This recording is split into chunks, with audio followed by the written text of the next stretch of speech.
If you're a regular subscriber to our channel here, you'll know that I've had some choice words when it comes to the Acura brand. I personally feel that they peaked in the mid-90s with vehicles like the Vigor, Integra, Legend, and NSX, and then from there, they've just more or less been rebadged Hondas. But we are in 2021, a new year, which means it's time for a new Acura. Our spotlight is on this 2021 Acura TLX Platinum Elite. This is the top-end flagship sedan from Acura now that the RLX has been discontinued for our market. Now ours comes fully loaded. This is the top-end trim here in Canada. Some of the features include 16-way driver with memory option, color head-up display, 17-speaker ELS Studio 3D premium sound system, genuine wood trim on the inside, heated front and rear seats, a heated steering wheel, ventilated front seats, ambient lighting on the inside, surround view cameras, LED fog lights, the adaptive damper system, and Acura's super handling all-wheel drive. So you do get quite a bit. If you're comparing this to, say, a BMW 3 Series, you're going to get a little bit more for quite a bit less, as this is, as I mentioned, fully loaded. But it is a front-wheel drive car, whereas BMW Mercedes-Benz, for their compact executives, they offer a rear-wheel drive vehicle with all-wheel drive. So most people, I think the average consumer, isn't going to really be able to tell the difference. And when you're driving it on the road with all-wheel drive, it really doesn't feel any different than what the Germans have to offer for that kind of setup there. You do feel that this isn't a BMW, but it is really good. And we drove the 2018 Acura TLX and it was kind of meh. This one's a whole lot better. There's a lot of good about it, and that's why I say this might be the first Acura sedan in a while that you'll want to consider. Now this comes with a 2-liter turbocharged 4-cylinder engine, produces 272 horsepower, 280 pound-feet of torque with a 10-speed automatic transmission. Not bad overall. This is a new generation for the Acura TLX, which means they are coming out with something a little different down the road. That will be the Type S performance version. Now it hasn't officially launched yet here in Canada or the United States, but it will be coming out shortly, and maybe with the pandemic it might slow things down a little bit. But if you're looking for more power, that might be the way to go. I think that's going to be in line with something like a BMW M340i or the Mercedes-AMG C43. Now, I could take a while talking about this vehicle, aside from the fact that it is new. The exterior looks a lot better. Front end is different, back end is different, and the profile of the vehicle looks really good from the side, from the front, from the back, whatever it may be. It is a really handsome looking car, and that's why I say again that it is one to consider from Acura. Finally, a reason to look at this brand that isn't just a glorified Honda Accord. But again, I could talk about this for a while just standing here in the cold. I think you'd rather see it on the road. So let's hit the road, take it on a road test, talk about everything else you need to know if you're in the market for a $53,000 compact luxury executive car and want to know everything about this Acura TLX.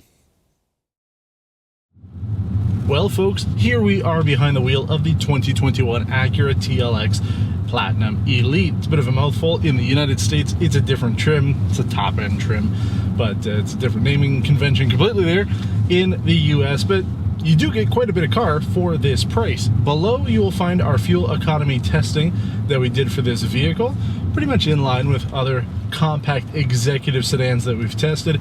This does require premium fuel, so keep that in mind. That was the one thing that people brought up when we did our showdown comparing the old Acura TLX versus the new Honda Accord, is it required premium. Now, yeah, this is a 2-liter engine producing a good amount of power for the size, pretty much in line with, say, a BMW 330i or the Mercedes-Benz C300. This is what you would want for day-to-day use, and I've had absolutely no problems with it. I keep it, actually, the dynamic mode here, I just keep it in what it starts up in, standard, but if you do put it into sport, it does make a difference. I'm impressed. And just like with a lot of Japanese vehicles, there's 2 different sport modes. You have to go into the dynamic mode to put on the engine system and adaptive system, all into sport, and then the transmission also has a sport profile. But it does change things, and you can hear more of the exhaust or exhaust. They're definitely pumping in some audio noise from the speakers to make it sound a little bit more sporty for the driver, which is fine. We're seeing that across the board now. But when it comes to the Acura, I've had a lot of time with this. I've had it now for over 2 weeks, and as I'm filming this, we might be going into an even more extended lockdown than we've already been in. So I don't know, I'm either going to be dropping this off and I'm not going to have anything for a few months, or I'm going to be keeping this for a few months.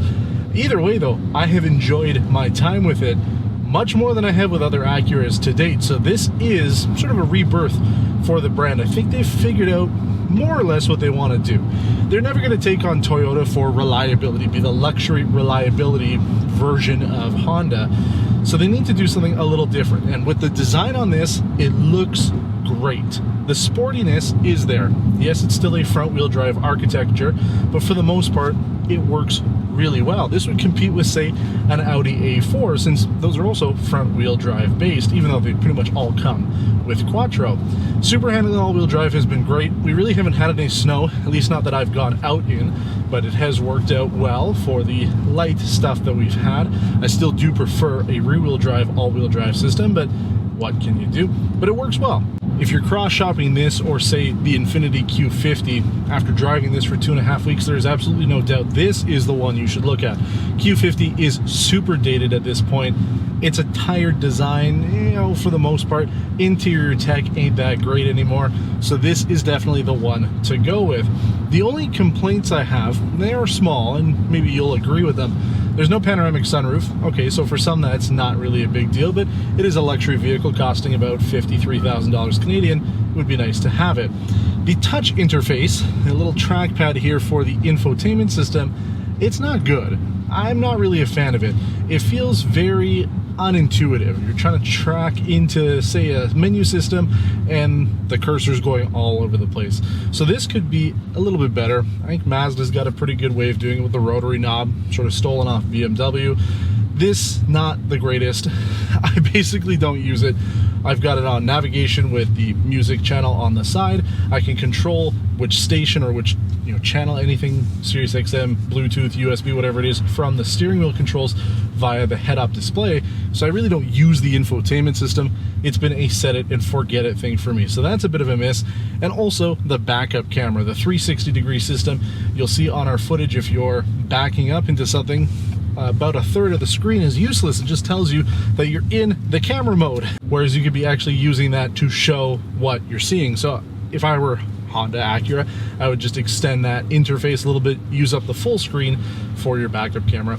But that's pretty much it. 3 little things. Everything else is really good on it. One feature that you don't find on other brands that Acura seems to be the only ones doing it are automatic heated and ventilated seats. So depending on the temperature outside, we'll decide which level of heated seats or ventilated seats will be on when you get in the vehicle. And that's about it. Take it from a dig here.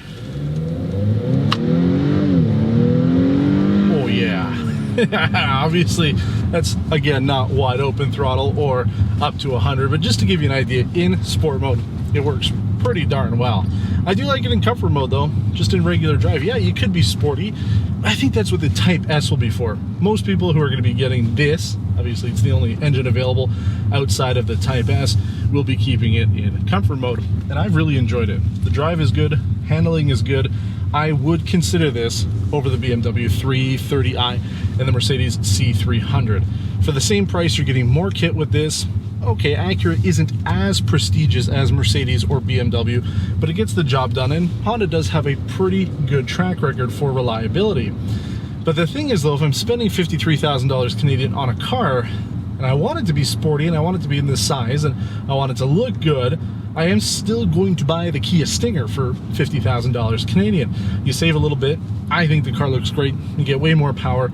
And if you wait here in Canada for the 2022, so I know you got to wait a little bit, but wait for the 2022, the rumor is it's going to have the updated infotainment system, and it's supposed to come with a digital gauge cluster. But if you're looking for a premium vehicle, you don't really want something that is in the consumer segment, so you want to have a bit of an up-brand image, then finally, I can recommend the Acura. This really does tick off a lot of the boxes for what I want out of a daily driving sedan. Space is good, rear seat space unusable, but that's pretty common now in the luxury space. But for what I need it for, 2 adults and a child in the back, I've been very happy with it. This does feel like the rebirth of Acura. It feels a lot like that first Acura Vigor that I spent so much time with when I was younger.